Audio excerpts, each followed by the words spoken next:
음, 안녕하십니까. 요즘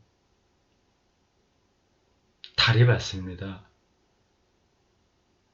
어저께가 음력으로 4월 14일이었고 오늘이 보름이네요. 가장 보름달이 보름달답게 보이는 때가 15일보다는 16일입니다. 제가 보기에 그렇습니다. 오늘도 우리 앞산에 떠오르는 거 봤습니다. 보름달이요. 내일은 더 멋진 달이 떠오르겠죠. 지구에 달이 하나밖에 없습니다. 뭐 둘, 셋도 가능했을 텐데 하나뿐이네요.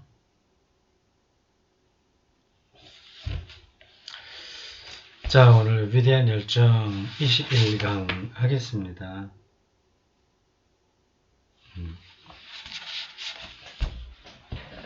93쪽 아래에 새롭게 시작하는 패러그래프입니다. 저는 이 강독을 들으시는 분들이 어떤 분들인지 제가 다 모릅니다.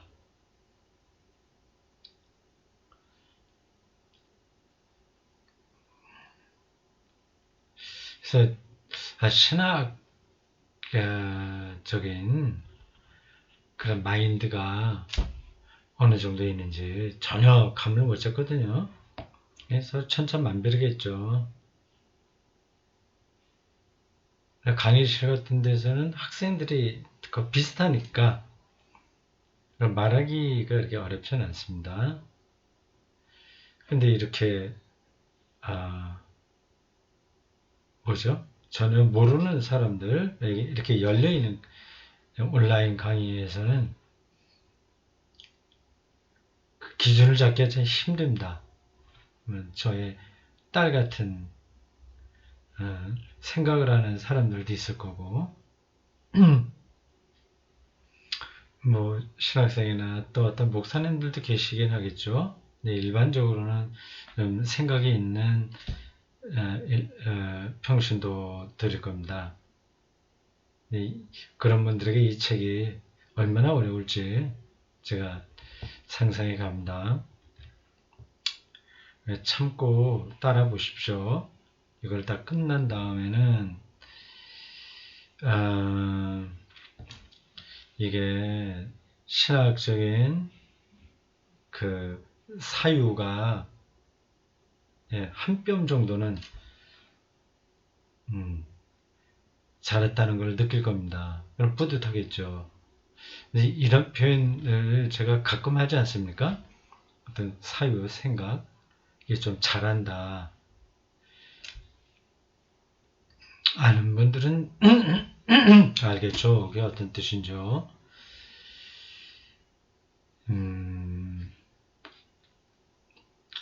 죽을 때까지 멈추지가 않습니다. 그거는 끝이 없을 거요. 그거 잘한다고 하는 건요.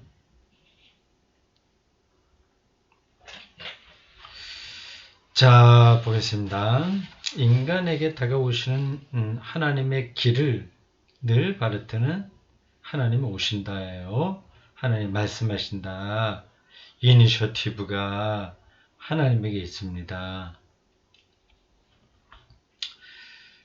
그와 같은 삼중 구조로 이루어진 사고 과정 속에서 성찰함으로써 삼중 구조, 하나님의 계시 사건, 이게 말씀이에요.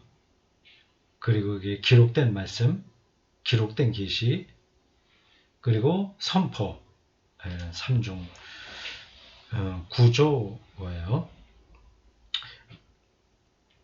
바르트는 삼위일체 하나님의 사역에 관해 숙고하기를 시도한다. 하나님은 모든 것에서 삼위일체 하나님이시기 때문에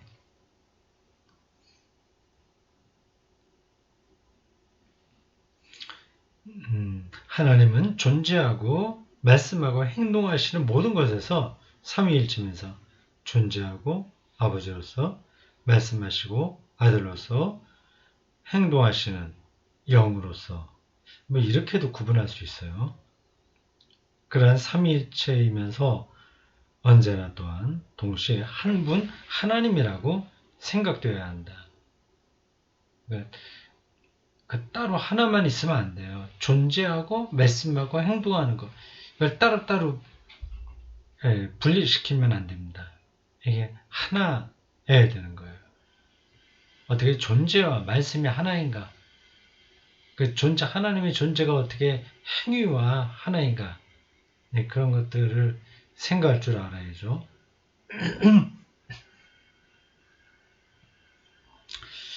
바르트의 인식은 바로 그 삼위일체 하나님께 상응하고자 시도한다. 그 결과 바르트가 전개하는 사고 과정은 신학적인 사고 과정은 앞뒤 순서로 삼중적일 뿐만 아니라 동시에 옆으로도 나란히 세 부분의 구조로 구성된다. 그 독일어가 괄호 안에 들어있습니다. 앞뒤 순서로 나흐아이난더 나흐는 뒤라는 뜻인데 아이난더 하고 미묘한데 잘 모르겠어요. 그냥 앞뒤 삼위일체가 앞뒤 순서고 동시에 옆으로도 네벤 아이난더 나흐 이건 뒤라는 뜻이에요. 네벤은 옆이라는 뜻입니다. 나흐 아이난더 네벤 아이난더 그렇게 구성된다. 그의 사고 과정의 본래적인 구조는 그와 같이 드러난다. 그 구조 속에서 세 가지로 나뉜 수직선이 세 가지로 나뉜 수평선과 서로 연결되고 수직적으로도 삼위일체, 수평으로도 삼위일체 연결되고 서로 상응한다. 이러한 이렇게 서술한 구조를 예로 들어 바르트의 실론 내용에 적용하여 도표로 그리면 다음과 같다. 이게 도표 이거를 여러분들에게 보여드려야 되는데 책이 있으면 좋긴 한데 책이 없으신 분들도 계시죠? 일단 이렇게라도 보여드릴게요. 왼쪽에 있는 겁니다. 요거 잠깐 보세요. 보이죠? 제가 잘 안 보여서 이렇게 하면 될까요?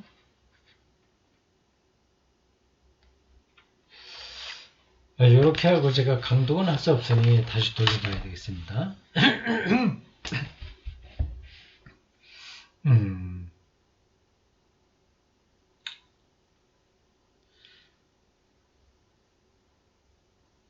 하나님의 현실성 맨 위에 하나님의 현실성, 하나님의 은혜의 선택, 하나님의 계명 이렇게 되어 있고 맨 왼쪽 줄로는 하나님의 현실성 똑같이 되어 있어요. 현실성 비르클가이트 고테스 하나님이 인간에 향하심 하나님의 요청 이건 뭐 까다로우니까 지나갑시다.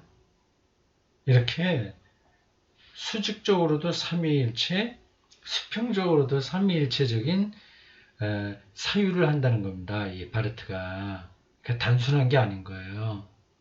좀 독특하죠.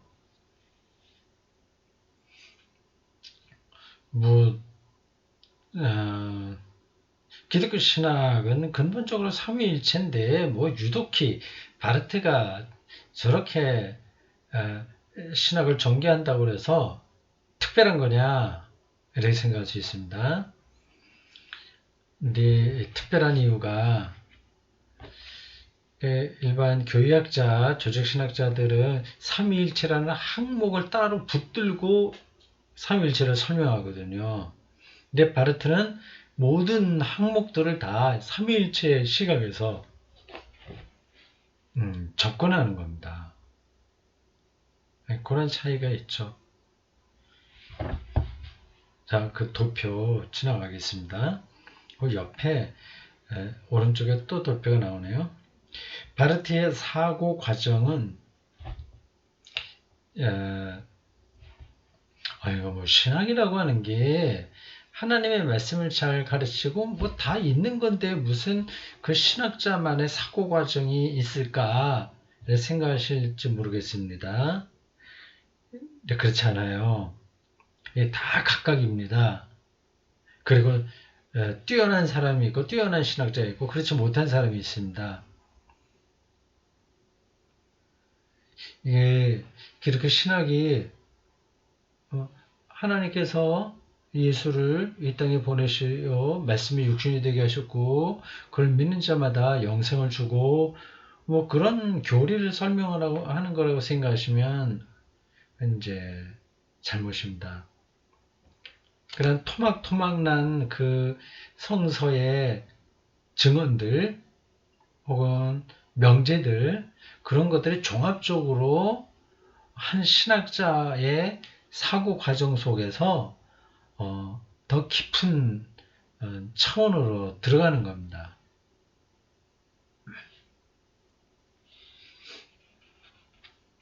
예술도 좀 그런 면이 있지 않습니까?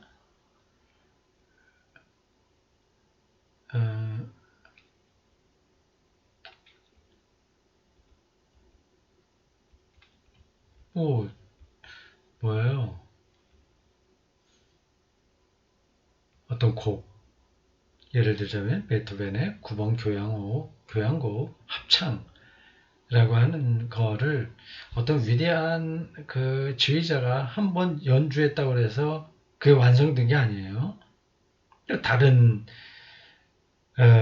지휘자가 와서 또 새롭게 연주할 수 있습니다. 더 뛰어난 사람이 오면 또 새롭게 해석하는 거죠. 예술도 그런데 하나님을 이야기하는 신학이야 오죽하겠습니까? 오늘따라 좀 목 상태가 좋지가 않네요.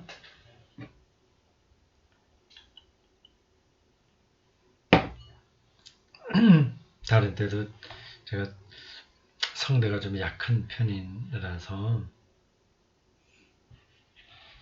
이제 불편하기도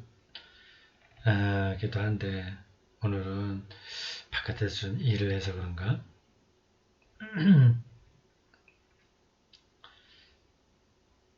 자, 그 다음에 도표에 있는 것 또 하나 있는데 여기 도표가 2개 나와요. 오른쪽 왼쪽에 2개죠.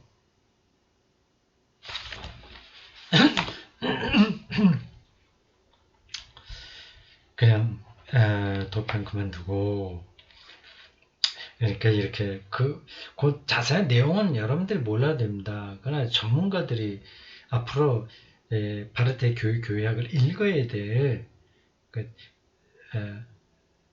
전공자들이 그렇게 체계 있게 이 바르트의 삼일체적인 그 사유 방식의 사고 방식을 정리할 수 있으면 좋은 거죠. 머릿속에 딱 정리가 돼요.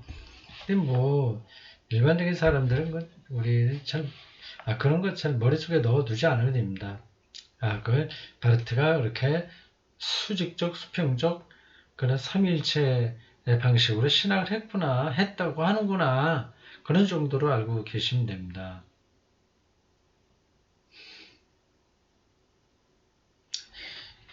자, 95쪽으로 넘어갑니다. 바르트 신론의 구조를 이와 같이 분명하게 표현할 때 우리는 바르트가 여기서 제기했다고 본 내용과 과제도 함께 이해할 수 있다. 바르트가 교육교약 3권 4부 이렇게 읽으면 되나? 오히려 거꾸로 3부 5권에서 삼위일체 하나님의 삼중적 사역 창조, 화해, 구원. 창조는 아버지, 화해는 하나님과 인간 사이의 화해, 이건 아들, 구원, 이거는 생명의 영인 성령. 삼중적 사역을 다루고자 했다는 사실과 관련하여 2부 1권과 2부 2권으로 서술되는 신론이 그보다 앞서 위치하고 있다는 것이 특징적이다. 이와 같은 주제 배열은 오직 우리가 먼저 하나님을 그분의 사역의 주체로 인식할 때 비로소 우리에게 관계되고 우리를 위한 것이며 우리와 함께하는 하나님의 사역에 관해 바르게 말할 수 있다는 사실을 의미한다. 다시 말해 위와 같이 인식하지 않는다면 우리는 삼위일체 하나님의 삼중적 사역을 하나님의 사역으로 인식할 수 없게 된다. 포괄적으로 그리고 존재론적이면서도 존재론적이고 인식론적이고 실천적인 그런 차원들을 다 붙들고 있는 겁니다. 그렇게 세 가지로 제가 말하다 보니까 정리가 되는데 그럴듯해요. 존재론적으로, 인식론적으로, 실천적으로. 실천은 성령의 활동이니까 인식은 드러나는 거 아니겠어요? 그러니까 예수가 오심으로써 드러나니까 아들 그리고 모든 것의 근원이 하나님이 존재론적으로 그러니까 인식론적이라고 해서 이것도 그 차원이 또 삼위일체론적으로 표현될 수 있는 거죠. 예수 사건에서도 삼위일체론적으로 이렇게까지 다 정리할 수 있으면 신학 석사하기 넘어서도 될 것 같습니다. 아니 대충 그 어떤 맛이다 바르트의 신학이 그거만 조금씩 제가 말씀드려요. 그러나 신론을 이렇게 하나님의 사역에 관한 교리 앞에 위치시키는 것은 그와 함께 바르트가 하나님의 사역의 배후에 놓인 어떤 즉자적인 신존재를 파악하고 있다는 사실을 의미하지 않는가? 즉자적도 어려운 단어가 나왔네. 즉자적. 안지히라는 거거든요. 독일어로 안, an. 이건 전치사, 이게 옆에 이렇게 붙어 있는 걸 이렇게 딱 붙어 있을 땐 안, 그 전치사를 써요. 옆에 있더라도 조금 떨어져 있으면 네벤, 이런 전치사를 써요. 그러니까 안지, 즉자예요. 즉자와 또 대비되는 게 대자라고 했습니다. 그거는 fear 지히는 self 자기라는 건데 fear 이렇게 글씨를 썼으면 좋겠는데 어딘 뭐 그런 기계가 있는 것 같은데요. 이 화면에다 이렇게 쓰면 보이게 해야 되는 거. 하여튼 제가 한번 그거를 연구를 한번 해보겠습니다. 어느 판 같은 거 여기 있어서 이렇게 쓰면 여러분들이 읽을 수 있으면 참 좋겠어요. 즉자적인 신존재를 파악하고 있다는 사실을 의미하지 않는가. 즉자와 대자가 뭐냐. 이거 제가 설명할 자신이 없어요.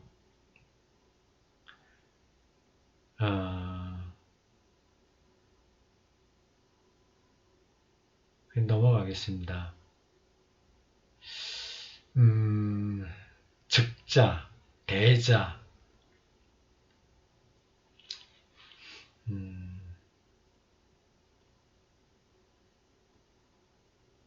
그래서 설명을 해볼까요? 그래도 하는 데까지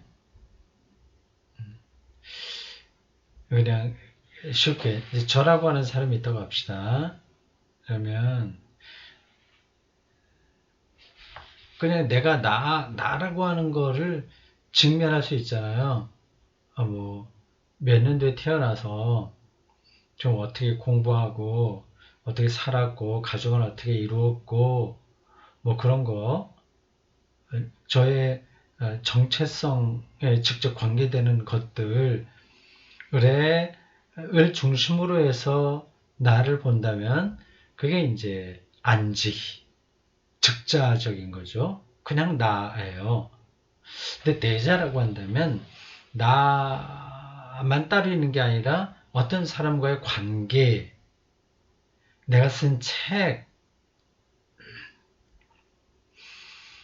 뭐 등등 나만이 아니라 주변에 있는 다른 것하고의 오가는 관계 속에서 나를 정롱섭이라고 하는 사람을 이해하려고 할 때 그걸 이제 대자적 존재 이렇게 볼 수 있습니다.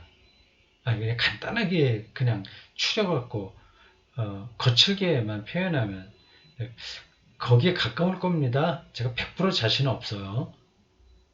이거 제가 사전을 통해서도 몇 번 머릿속에 넣었었는데 자꾸만 그때는 이제 읽고서 이해를 했는데 지나가면서 또 그게 좀 흐려져요.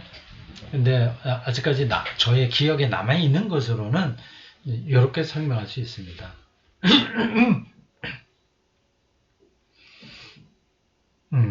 그러니까 여기에 어떤 즉자적인 신존재를 파악하고 있다는 사실을 의미하지 않는가. 그러니까 누구한테 배워서 하나님을 아는 게 아니라 직관에서 아는 하나님 존재, 그거라고 할 수 있습니다. 나아가 자주 등장하는 이의 제기에 따르면 옆에서 비판하는 사람이 있었나 봐요. 그때 우리가 끝없는 사변에 빠지지 않고 그런 어떤 신적 존재에 관해 진술하는 것이 도대체 가능한가?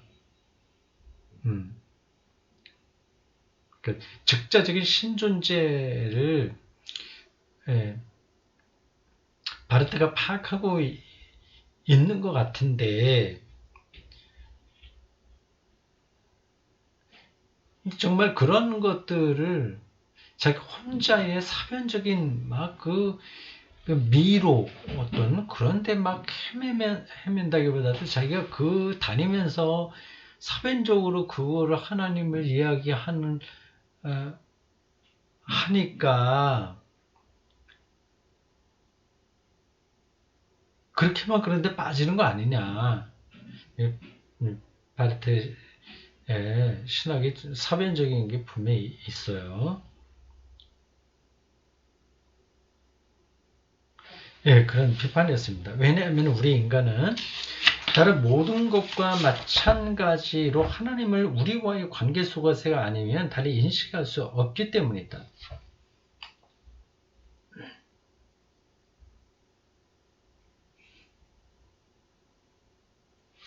이 대목은 정확하게 지금 쏙 저한테 들어오지는 않아요. 근데 이거 다시 또 읽고 뭐 설명하려면 할 수 있겠는데 진도 나가겠습니다. 물론 바르트는 하나님에 관해 말할 때 철저히 우리와의 관계 안에 계신 하나님에 관해 말한다. 이건 이제 대자적 존재죠. 관계. 즉자는 그 관계에 우리와의 관계 없이 있는 하나님의 존재를 이야기하는 거죠. 그러나 바르트가 문제 삼는 것은 그 관계가 인간적 인식의 약점들 또한 제약성에 근거한다는 사실이다.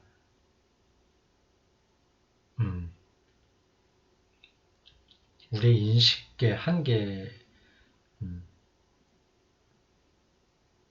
그것으로 인해서 도대체 그 대자적 존재로 하나님을 얘기할 수 있냐? 그런 뜻으로 들려요. 좀 더 가보겠습니다. 바르트는 그와 반대되는 것을 강조한다. 그리스도교 신학이 정말로 해야 하는 그 관계는 이 적자 대자 이게 단어가 나와서 말씀드립니다. 이 낱말에 너무 매이지 마세요. 그러면 골치 아파요. 그 개념 자체도 힘든데 그게 어떻게 사용되느냐에 따라 또 이 상황이 달라지니까 좀 접어두고 그러나 어떤 방향성은 분명히 있는 거 아니겠습니까? 그 즉자적 존재로 이 바르트가 그렇게 하나님을 이해하고 있다고 하는 게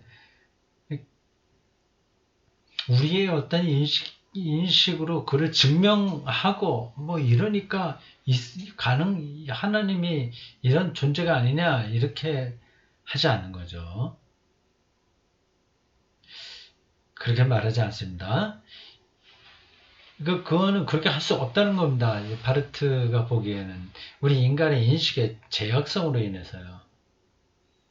그래서 그는 앞에서 계속 반복해서 얘기하고 있듯이 하나님이 주도한다는 것을 강조하고 있습니다. 하나님 말씀하신다. 하나님이 존재하신다. 하나님이 하나님이다. 뭐 이러한 명제들을 통해서 하나님의 주도적 구원 행위, 그 계시 그런 걸 이야기하고 있습니다. 그렇다고 해서 인간의 인식이라든지 이런 거를 깡그리다 무시하는 게 아니에요.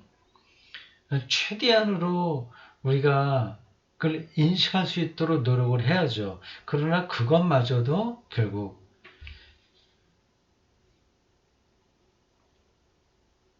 하나님이 하신다.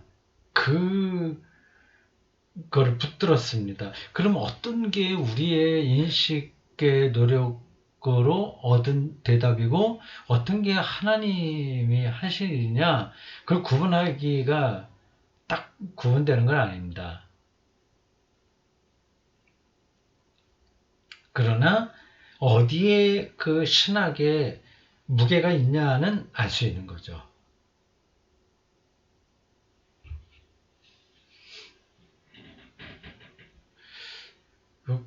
이게 이런 것들을 잘 정리하는 게 이제 바르트 신학을 이해하는 데 중요합니다. 바르트 신학만이 아니라 기독교 신학의 중심을 이해하는 데 중요해요. 바르트는 2000년 기독교 메인스트림 그 흐름 주류의 중심에 딱 서 있는 사람이라서 그 신학을 알면 신학 전체 흐름을 이제 어느 정도는 아는 겁니다. 세세하게 다 알지 못한다고 하더라도 그 흐름 자체를 우리가 타고 가는 거죠.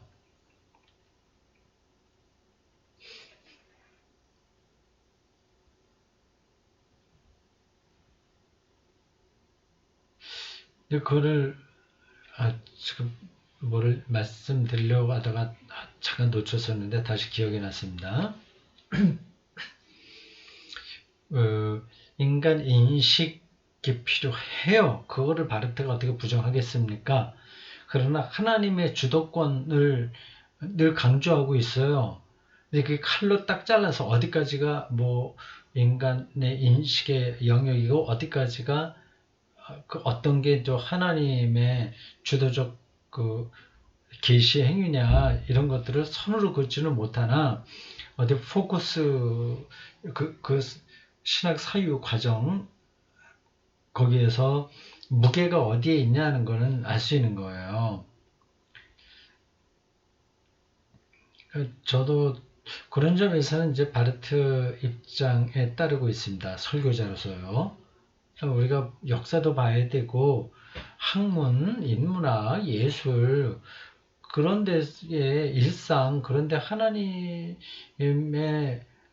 은폐된 그 존재와 구원 통치가 얼마나 세밀하냐는 것을 알려면 많은 그런 학문들이 필요하지 않습니까? 어떤 직관력도 필요하고요. 근데 최대한으로 그런 것들을 우리가 붙들어야죠. 열심히 책도 읽고 생각하고 잘 살피고 해야 되는 겁니다. 근데 그 방식으로 우리가 하나님을 다 붙들어낸다는 건 아닌 거죠.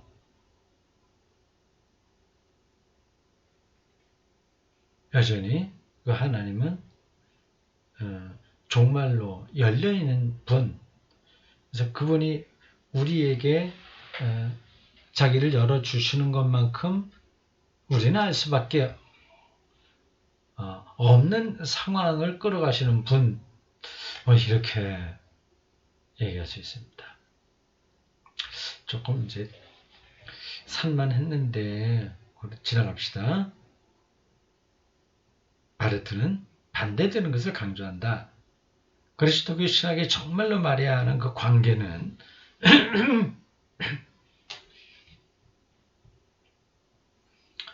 다시 한번 인간적 인식의 한계성을 넘어서서 하나님이 은혜 가운데 인간과 관계를 맺어주신다는 사실에 근거하고 있다.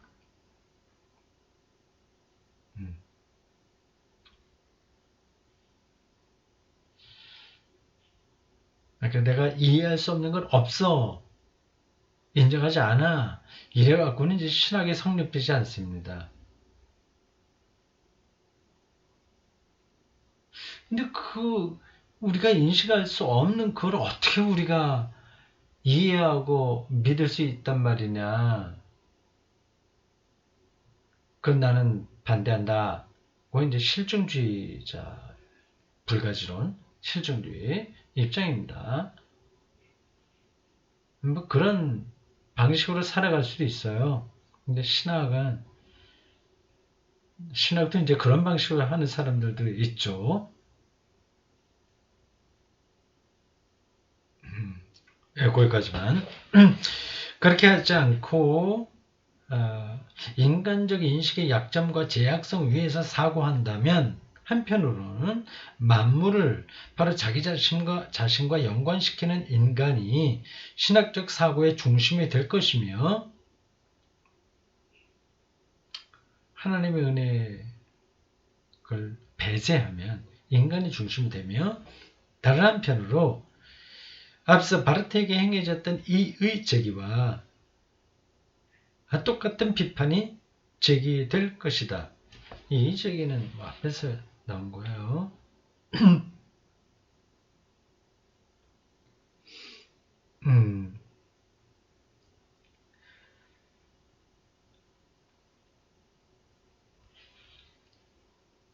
사변에 빠지지 사변적으로만 얘기할 수밖에 없다. 이제 그런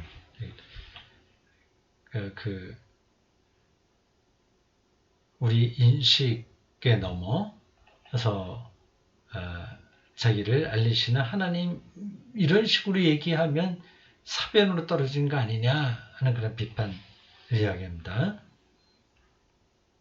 그런 비판이 제기될 것이다. 그것은 인간이 하나님을 오직 자기 자신에게 관련시킬 수밖에 없는 한 하나님은 그 자체로 추상적인 즉자적 존재로 생각될 수밖에 없을 것이라는 비판이다. 그러니까 하나님 그 신학이 고립된다. 너무 일방적으로 신 중심이다. 즉자적 존재로서의 하나님만 남게 되니 사변적으로 되고 너무 일방적이다. 이거 우리 인간의 인식이 무시당한다. 뭐 이런 비판인 겁니다. 바르트는 전적으로 다른 관계, 즉 인간 안에 근거하지 않고 하나님 안에 그리고 하나님을 통해 근거되며 하나님의 은혜로서 창조하신 관계를 말한다.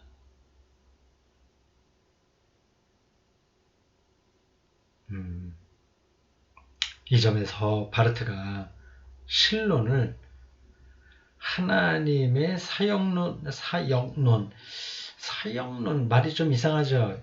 이게 사역이라고 하는 건 영어로 보통 work라고 일하심이에요. 그러니까 요거 사역론이라고 하면 참 애매합니다. 번역을요. 뭐라고 해야 되나? 하나님의 활동하는 게 낫겠지 않겠어요? 하나님의 론을 붙이면 또 말이 활동론 하면 또 이상하죠. 하나님, 사역하면 뭐 그냥 우리가 알아듣긴 합니다. 적당한 단어가 떠오르지 않네요. 하여튼 영어로 work, 독일어 베르크입니다. 바르트가 신론을, 삼위일체적인 신론을 하나님의 구원 활동이죠. 그것은요, 뭐 창조 활동을 포함해서 그걸 사역론이라고 하는데 그 앞세운 의미가 분명해진다. 하나님이 하시니까. 하나님이 누군지를 알아야 그분이 하신 일도 아는 거지. 하신 일을 근거로 해서 하나님을 이야기하다 보면 우리 인식의 한계 때문에 바르게 알 수가 없다. 이제 그런 겁니다.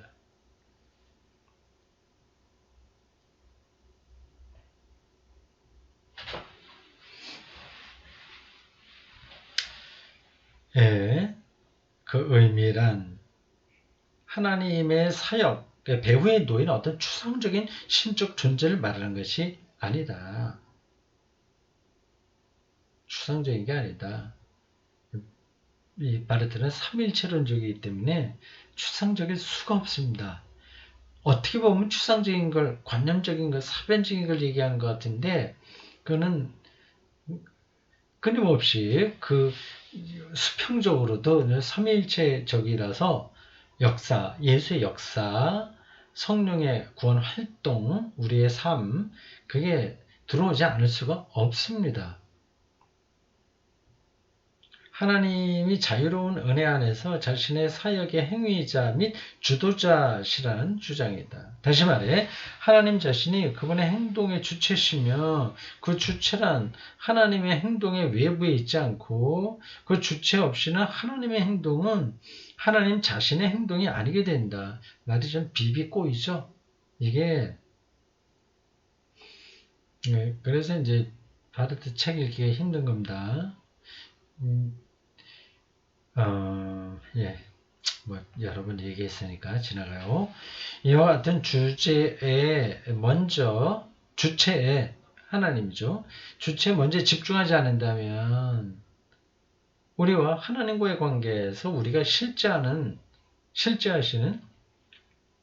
대상, 게겐위버, 대상, 무엇보다도 우선 우리의 근거가 되어주시는 대상과 관계하고 있다는 사실이 의심스럽게 될 것이고 그 관계는 오직 하나님의 순수한 은혜를 통해서만 현존한다는 사실도 부정될 것이다.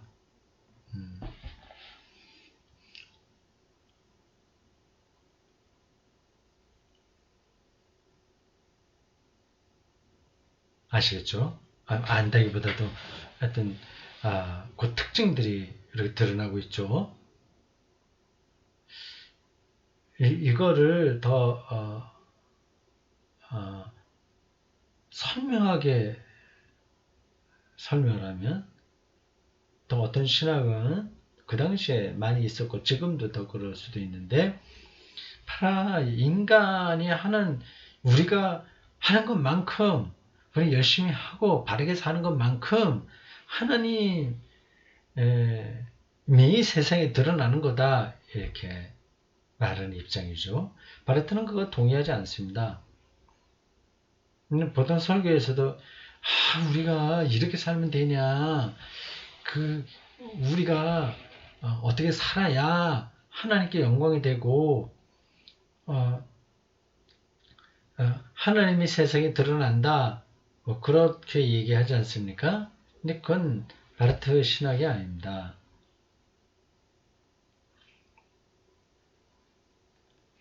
근데 그런 입장들은 주체가 자기에게 있는 거예요. 내가 하나님이라고 하는 이름을 걸지만 결국 자기가 하는 거예요. 자기가 주체가 되는 거죠. 그러니까 하나님이 주체가 되는 신앙과 신학을 바르트는 이야기합니다. 그러니까 이게 조금 감을 잡기 힘들어요. 우리가 성실하게 열심히 노력해서 어떻게 하면 이게 바로 하나님 나라 확장하는 거 아니야? 이런 뭔가가 손에 잡히는데 하나님이 주체야. 이렇게 하면 그럼 어떻게 하라는 거야? 네, 이런 생각이 들죠.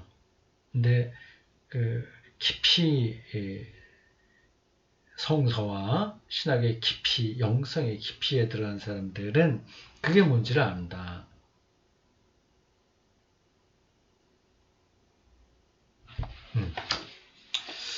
자, 오늘 여기까지 하겠습니다.